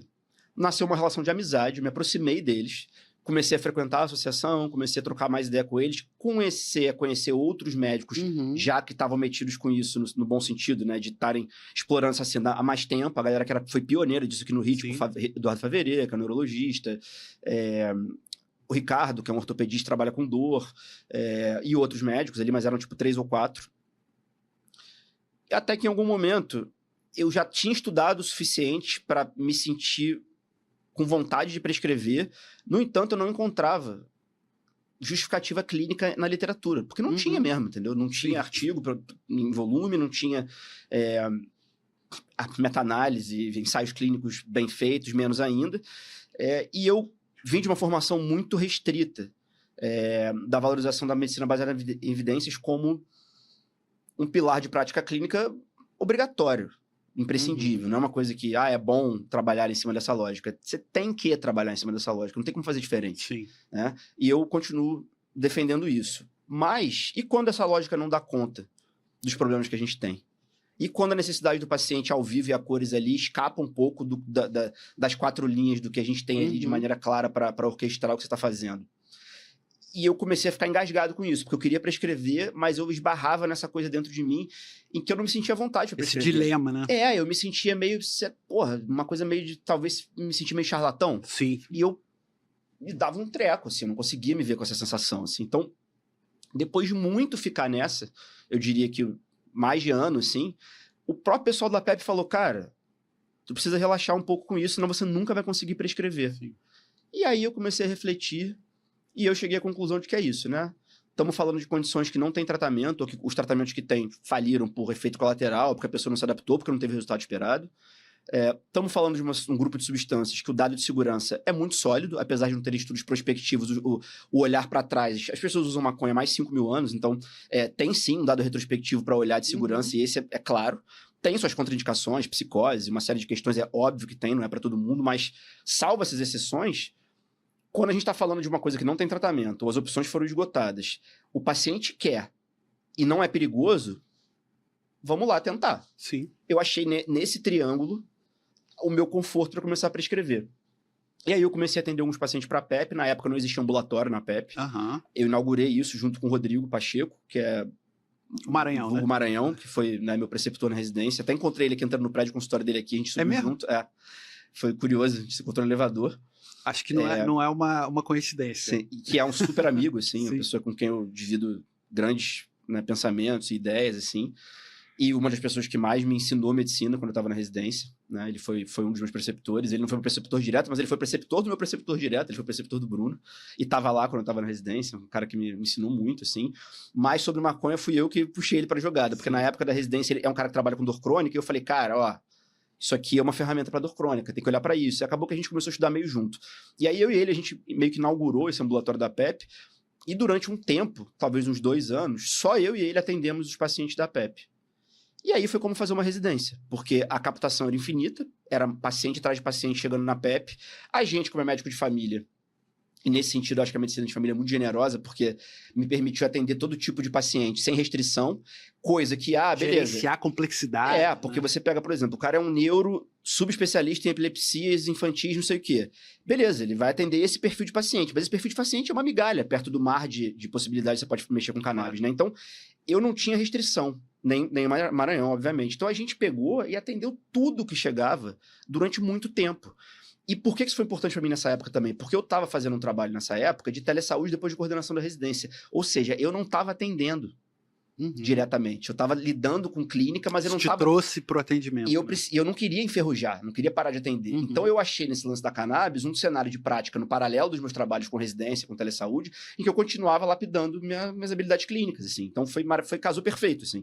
Eu passei esses anos todos aí de coordenação de residência e telesaúde atendendo cannabis pela PEP. Pacientes que queriam tratar sobre falar de cannabis pela PEP, né? Então foi quase como fazer, sei lá, uma espécie de uma residênciazinha nisso, no sentido do volume. Eu atendi muito. E construí uma experiência acumulada que, cara, eu acho que poucas pessoas têm no Brasil. Você vê pessoas que atenderam muito pacientes específicos, subespecialistas, mas essa experiência de todo tipo de agravo, talvez eu tenha atendido ali perto de 3 mil pessoas. Hoje, não na época, mas hoje já, não tem muita gente que fez esse volume com condições diversas. E vendo todas as condições, é muito especialista do especialista que vai tratar uma coisa específica. Por exemplo, Maranhão é um cara que eu sei que atendeu mais que eu, porque eu depois encolhi a minha agenda da PEP e ele continuou, e ele antes de mim se virou só pra isso, né? Que é hoje em dia o foco de trabalho dele. Então, Maranhão é um cara que atendeu mais que eu, por exemplo. Mas assim, eu não sei se tem 10 pessoas que atenderam mais que eu no Brasil, médicos de família. Provavelmente não tem.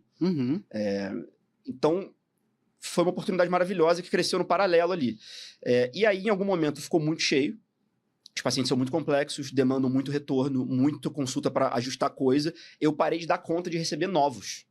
E eu tranquei minha agenda, fiquei atendendo só os que eu já atendia, e a gente começou nesse momento a treinar e selecionar outros médicos para compor a equipe da PEP. Foi quando a equipe de médicos da PEP começou a crescer, né? A PEP tem um curso de prescrição de cannabis também, que eu sou hoje em dia coordenador desse curso, mas eu fui aluno da primeira turma desse curso, quando ele só tinha 2 professores, que era basicamente o Ricardo e o Faverê. Esse curso depois foi crescendo e tal, mas a gente, depois eu e o Rodrigo, a gente começou a selecionar e treinar alguns médicos para entrarem para atender na PEP, né? Então eles assistiam a gente atendendo, a gente dava ali uma mentorada, assim, quando ninguém falava dessa história de mentoria, né? Tempo atrás. Entrou na moda depois. Não tinha curso, não tinha nada. E a gente começou a treinar uma pequena equipe, que hoje em dia é uma equipe grande. A gente tem 15 médicos hoje em dia. Mas foi assim a minha entrada inicial. é importante falar que eu entrei no mestrado no Fiocruz, também nessa época, em 2020, com um projeto de pesquisa sobre regulação ambulatorial, que era uma coisa que eu estava trabalhando na época do Telesaúde. Logo depois eu saí do Telesaúde, e aí deixou de fazer sentido para mim pesquisar isso. E eu tinha um orientador que foi um pai, foi um cara super flexível, um cara maravilhoso, assim, que foi o Eduardo, Eduardo Melo, né, que trabalha na Fiocruz, é pesquisador da Fiocruz, e que me deu a oportunidade de trocar de tema. Ainda estava no início, eu falei, cara, não quero pesquisar isso, não, quero pesquisar outra coisa. Eu tinha uma intimidade com ele, que a gente estava participando de um grupo de pesquisa junto, né, ele tinha um grupo de trabalho sobre regulação, eu estava ajudando ele a escrever um artigo, junto com outras pessoas, então eu tinha intimidade com ele para pedir isso. Ele falou, vamos lá, você tem um cenário de trabalho ali com a cannabis que é super potencialmente frutífero, você é super envolvido, deve ter caldo aí nessa panela aí pra gente fazer teu mestrado sair. E aí não deu outra, cara. E aí eu mudei de tema, virou uma pesquisa sobre o cenário global, né, do uso de cannabis no Brasil, né, e prescrição de cannabis para fins medicinais no Brasil, e eu estudei três fatias de referenciais teóricos, né? Medicina baseada em evidências, como uma coisa necessária, mas fui ali buscar as limitações.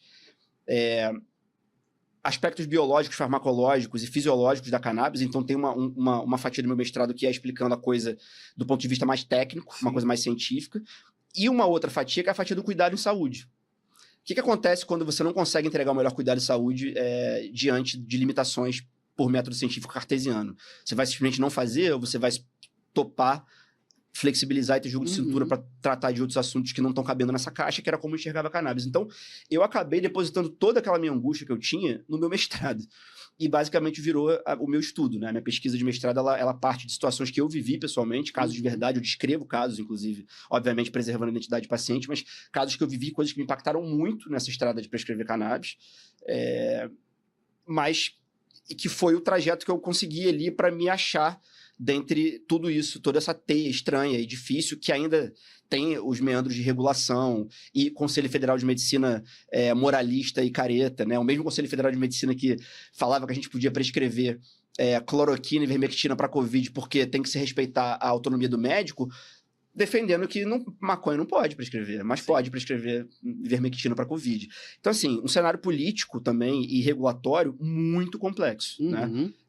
E aí o meu mestrado foi um mergulho bem profundo. Foi uma pesquisa autoetnográfica, é um texto muito autoral, que é um texto até fácil de ler, não seja difícil de ler, porque ele é pouco técnico, no sentido de que tem um trecho mais técnico, mas boa parte mais dele uma narrativa mesmo. É uma narrativa, e uma narrativa muito pessoal, assim. Então, daí foi o meu mergulho, né? E aí, daí a coisa só cresceu, né? Eu fui ganhando mais intimidade com a cena, fui começando a dar uma aula aqui, dar uma aula ali, fala disso em um lugar, fala disso em outro lugar. A PEP foi crescendo, e tudo foi crescendo junto, né? A cena da cannabis foi crescendo junto, e até que, há 2 anos atrás, eles me convidaram para virar responsável técnico, né? Entenderam que estava de um tamanho, já com um time de médico de quase 20 médicos atendendo, e como todas as partes tiveram que ter subdiretorias para serem organizadas, como a parte de comunicação, a parte de acolhimento, assistência social, a parte médica também precisava de, né, um arcabouço mais organizado.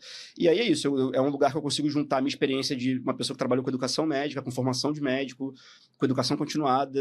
Eu dei aula há muito tempo em faculdade de medicina também, né? Fui professor muitos anos, isso veio também no paralelo desse bolo, mas eu dei aula por muito tempo. Então, é um lugar onde eu consigo utilizar um pouco de cada habilidade desse conjunto de coisas que eu fui fazendo na minha estrada para ajudar a gerir os processos ali de dentro. Então, atualmente eu tenho essa interface com eles que é muito íntimo, assim, é um braço de trabalho importante meu hoje em dia. E o consultório. São hoje em dia, é onde eu deposito minha energia de trabalho, assim, né?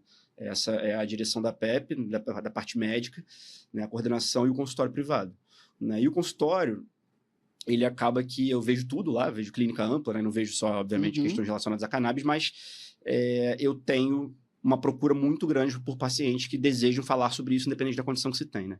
Você perguntou também sobre como eu vejo essa cena agora e tudo mais. Eu acho que ela tá num hype, né?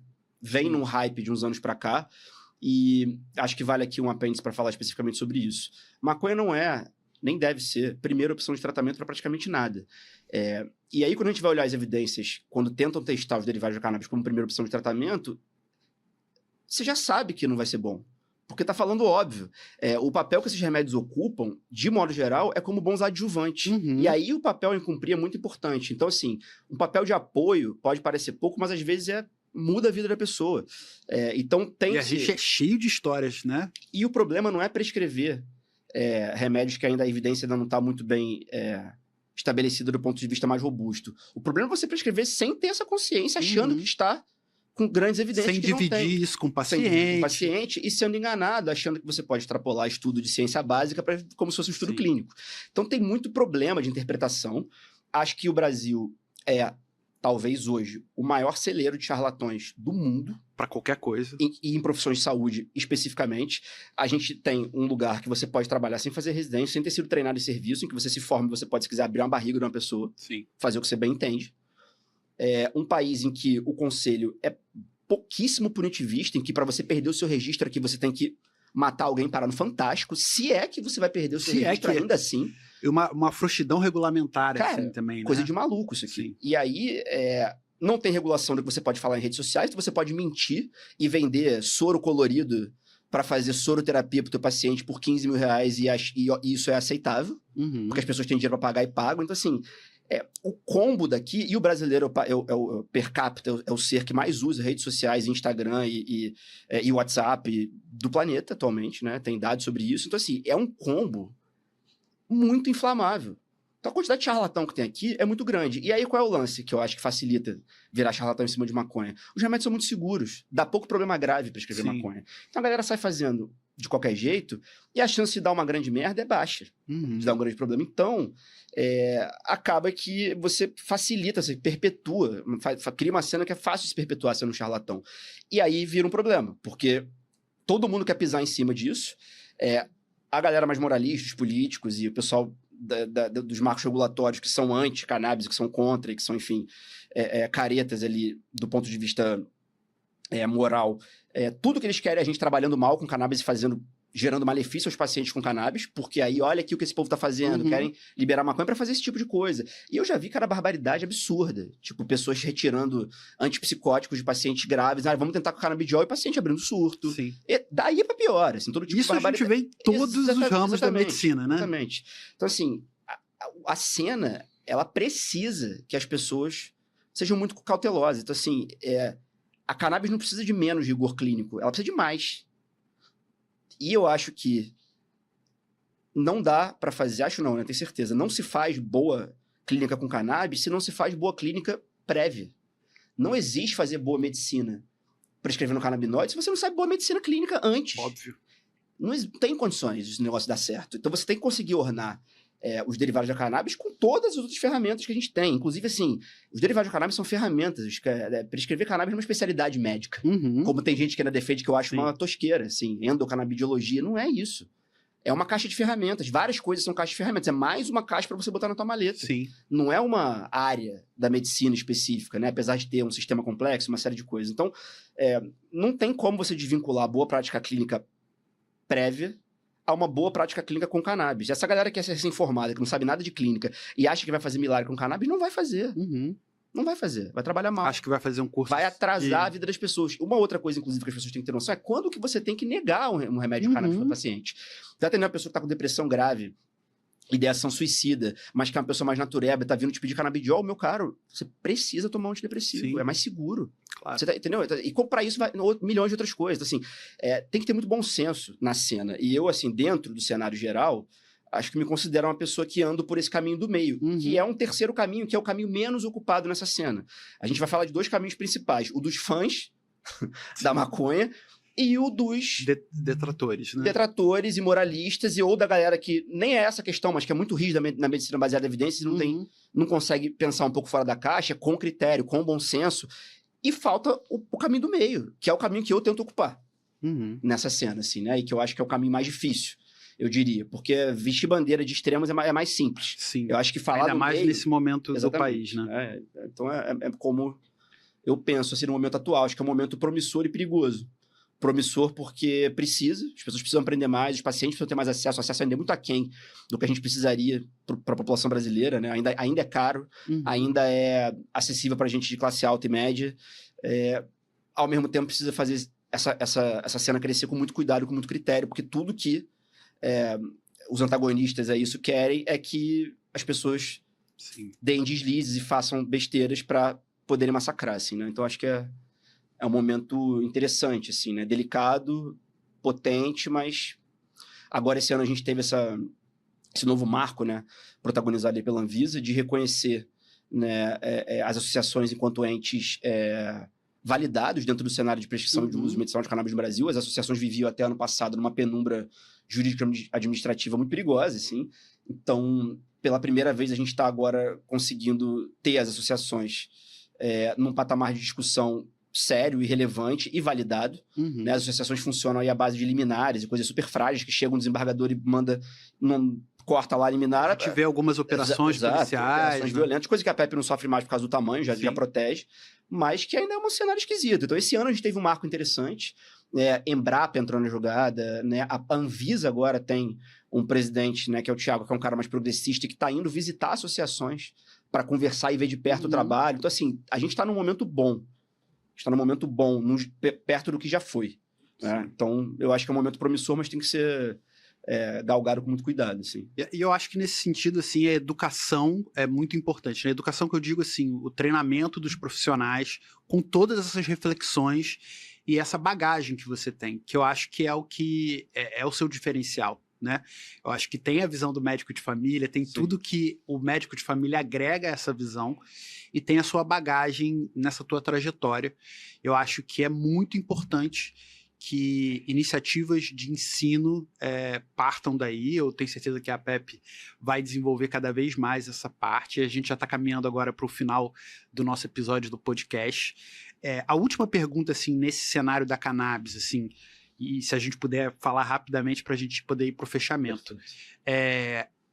Como você enxerga a entrada da cannabis medicinal, ou se você consegue vislumbrar de uma forma organizada e responsável a entrada da cannabis medicinal no SUS, assim? Acho complexo, porque para o uso individual é mais fácil você justificar, né? A pessoa individualmente tem uma situação que é só dela, que você não tem uma replicação daquilo, e aí tem desejo, tem uma condição financeira individual, ela vai tirar do bolso dela o tratamento, você justifica. Para justificar a compra de um medicamento em massa no SUS, via de regra, você precisa de uma justificativa clínica mais organizada pelo óbvio, né, que é proteger o bom gasto do dinheiro público. Claro. Né? E quando você tem uma situação em que falta coisas básicas, que falta antidepressivo, que falta antibiótico, que falta dipirona, não dá para gastar rios de dinheiro comprando canabidiol quando você não consegue tratar grávida com sífilis. Né? Então, assim, é delicado. Eu acho que seria muito interessante, mas acho que tem que começar pelas condições que realmente não tem nenhuma ferramenta para lidar. Ou seja, numa ordem de prioridade, autismo vem na frente de depressão. Com certeza. Não tem remédio para autismo no SUS, mas depressão tem alguns antidepressivos lá. Sim. Então, essa é uma primeira observação. Eu acho que a gente precisa escolher aquilo que realmente, para começar, aquilo que não tem apoio de nada. Uma outra questão, uns anos atrás, tentaram passar um momento, quase que rolou um contrato, né, com a Prate Dona Duzi, que é uma empresa farmacêutica gigante, para ela ser a fornecedora oficial de canabidiol no SUS. Quem entendia dessa história toda ficou revoltado e falou que não tinha que acontecer. Uma galera que entende pouco ficou, mas estavam discutindo que ia ter canabidiol no SUS, vocês não estão querendo? Meu amigo, isso é um monopólio absolutamente bilionário. Você não pode dar na mão de uma empresa que faz um óleo que eu que prescrevo, não é um óleo das melhores qualidades no sentido do que a gente vê de efeito terapêutico, né? Isso vem da experiência, né, prática aqui, clínica.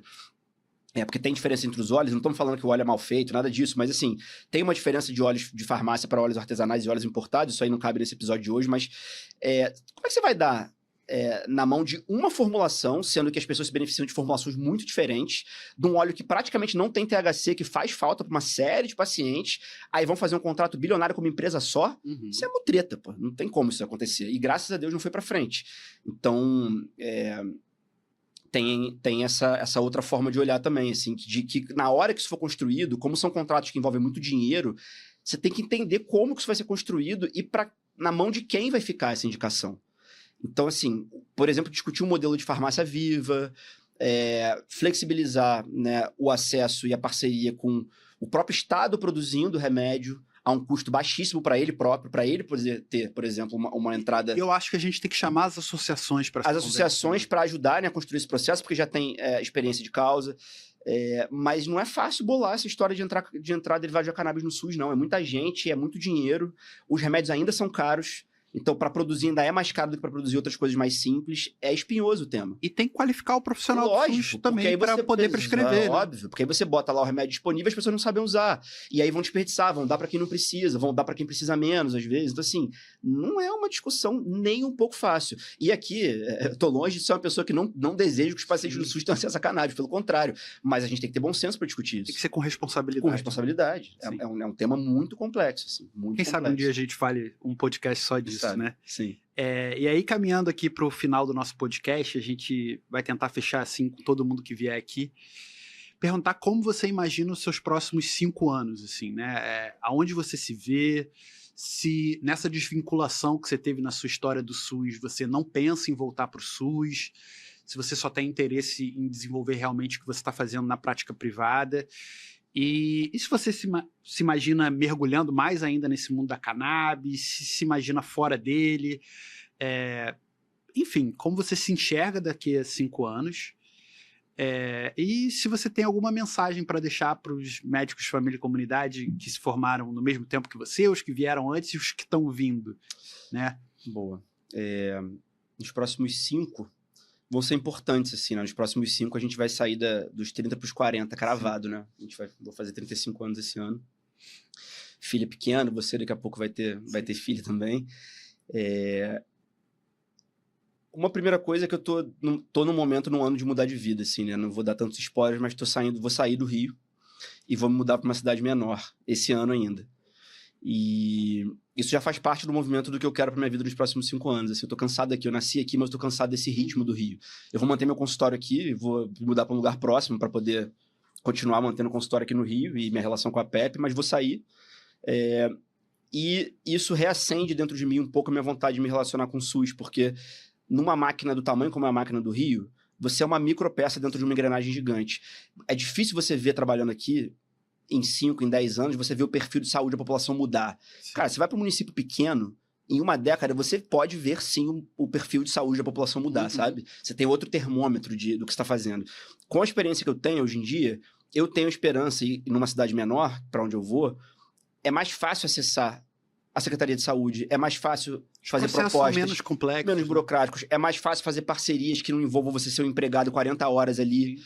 Então, eu saindo do Rio, eu tô reacendendo uma chama de interesse em voltar a me relacionar com o SUS, coisa que aqui, para mim, hoje em dia, é absolutamente inimaginável, assim, e eu não voltaria a trabalhar no SUS numa cidade desse tamanho. Não só no Rio, mas em São Paulo, num outro grande centro urbano, eu não voltaria. Eu acho que num lugar menor, o SUS pode oferecer uma experiência muito mais sustentável do que num grande centro urbano, com muita violência, com muita desigualdade. Então, assim, eu acho que existe um SUS diferente para o médico de família trabalhar em municípios menores. Uhum. Então, eu tô indo para lá não por isso, porque eu vou continuar com a minha vida privada como meu principal meio de trabalho, mas sabendo que essa semente está nascendo na minha cabeça e que eu vou querer provavelmente me aproximar de alguma iniciativa possivelmente relacionada à cannabis. Sim. E o SUS também, né? Numa cidade menor. Então, eu me vejo daqui a 5 anos, eu espero mais calmo, mais sereno, menos estressado. Essa aí é o desafio para todos. Mais saudável fisicamente também e de todas as formas que uma vida mais calma e mais tranquila pode proporcionar. Assim. Então, eu profissionalmente, eu gostaria que o que eu já estou fazendo continue vingando, então não tem nenhum anseio específico. Uhum. Eu acho que eu gostaria que o meu trabalho com a PEP, meu trabalho com o consultório fosse crescendo e dando frutos. Já tá indo, já está bem, mas eu gostaria dessa sequência. Mas eu principalmente miro numa qualidade de vida global melhor nos próximos 5 anos. Saúde mental, saúde familiar, uma relação boa com a minha filha, num lugar mais seguro. Isso é o que eu tenho vislumbrado para minha vida individual. E se eu tivesse que falar alguma coisa para quem está vindo, é abrir a cabeça, cara, para vários horizontes, assim. Eu acho que a medicina de família tem um aspecto de um terreno muito fértil, né? Sei lá, comparando com o que meu pai faz, anestésio, tem muitos tipos de trabalho que o anestesista pode fazer, né? Pode trabalhar com clínica de dor e cirurgia e meio que é isso. Vai parando por aí, assim. O médico de família pode fazer quase qualquer coisa. E a gente pode se subespecializar depois em algumas coisas que tem interseções com algumas fatias que a gente faz. A gente pode ser um bom... sei lá, um bom psiquiatra, a gente pode ser um bom profissional que lida com geriatria, a gente pode ser um bom... Entendeu? Você pode se esticar para dor, gestão, você pode se esticar para várias direções, você pode virar professor, né? Pode virar sanitarista. Então, assim, tem muitas... A montagem da carreira do médico de família ela é muito ampla. Então, eu diria que a gente precisa abrir muito a cabeça para ver o que o Brasil tem para oferecer e não ficar só matando cachorro a grito, eventualmente num grande centro urbano, se sentindo refém desse cenário. Porque esse é um cenário. E sem querer cuspir no prato que eu comi, eu sou o médico que eu sou hoje em dia pelos meus anos de trabalho aqui no Rio de Janeiro, nesse ritmo de acelerado mesmo, assim. E o que eu acho, o cara que se forma bem aqui e que aguentou trabalhar aqui, trabalha em qualquer lugar. A gente falou ao mesmo tempo. O cara que se formou lá, sei lá, fez residência lá em Garopaba, bota esse cara pra trabalhar aqui. Ele não trabalha. Sim. Não trabalha. Então, assim, a casca que eu criei com essa década aqui vai me abrir portas para eu trabalhar confortável em qualquer lugar que eu vá. E eu sou muito grato por isso. Eu não trocaria isso por nada. Eu não trocaria nada do que eu fiz até agora. Eu não queria ter feito em outro lugar. Eu não teria não ido pra residência, mesmo tendo a história do calote. Tudo que eu fiz, eu acho que jogou uma bagagem... Te trouxe até aqui, Me trouxe até aqui, assim. Então, eu acho que tá tudo indo num caminho legal, assim. E bem intuitivo, assim. Porque eu não planejei muita coisa, não, entendeu? Eu fui navegando e tomando decisões meio de última hora baseada em intuição, tá dando tudo certo. Então, e eu acho que é legal falar isso pro médico, assim, de confiar na sua intuição, né? E de ir navegando, assim, não dá para você projetar tudo que você vai fazer, realizar, as coisas aparecem, as oportunidades pintam. Sim.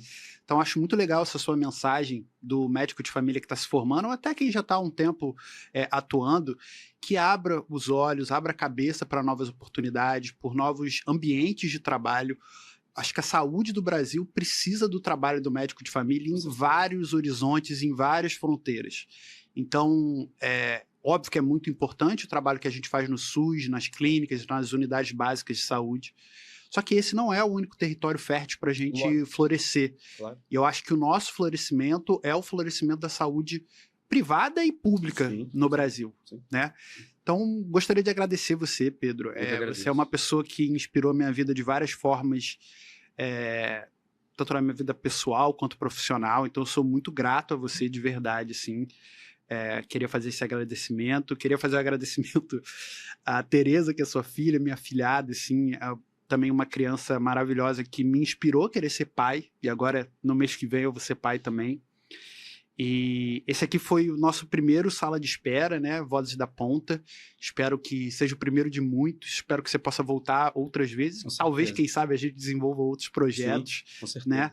Tenho certeza que você é um potencial muito grande para comunicação. Você é um cara incrível nesse sentido. Então, eu acho que uma hora ou outra vai ser um caminho que você vai percorrer. E aí eu gostaria de deixar aqui nesse episódio o meu agradecimento a talvez as duas pessoas mais importantes da minha vida, minha esposa, Amanda, que sempre esteve comigo e me inspira a ser uma pessoa melhor todos os dias, e também a minha filha, Alice, que vai nascer mês que vem, e que mesmo ainda não estando nesse mundo, já é uma inspiração para mim. Tenho vivido muitas coisas nos últimos tempos, e não tem sido fácil, e tem exigido muito de mim, mas... esse combustível para estar fazendo esse movimento de sair da minha zona de conforto e de estar fazendo papéis representativos, né, que estão exigindo muito de mim, essa força vem muito de você, minha filha. Talvez algum dia no futuro você esteja assistindo esse podcast e isso esteja gravado aí no mundo da internet. Se você estiver assistindo isso, eu quero que você saiba que antes mesmo de você chegar nesse mundo, você já foi combustível e inspiração para que eu pudesse estar botando projetos que eu acho que um ano atrás eu não teria coragem para tocar, tentando tocar com coragem e com sobriedade também, que é muito importante. Agradecer mais uma vez o Pedro e até o próximo programa, Sala de Espera, Vozes da Ponta, dando voz a quem faz o SUS, quem estudou no SUS e principalmente, especialmente aos médicos de família e comunidade que ainda não conseguem desenvolver o trabalho que devem desenvolver à altura daquilo que podem fazer. Não tanto pelas escolhas individuais, mas muito pelas questões sistêmicas. Mas eu tenho certeza que aos poucos e com iniciativas como essa, de dar visibilidade aos médicos de família, a gente vai conseguir avançar pouco a pouco e causar um grande impacto na saúde, tanto pública quanto privada do Brasil. Agradeço ao tempo dedicado a assistir esse programa e espero vê-los novamente no próximo episódio.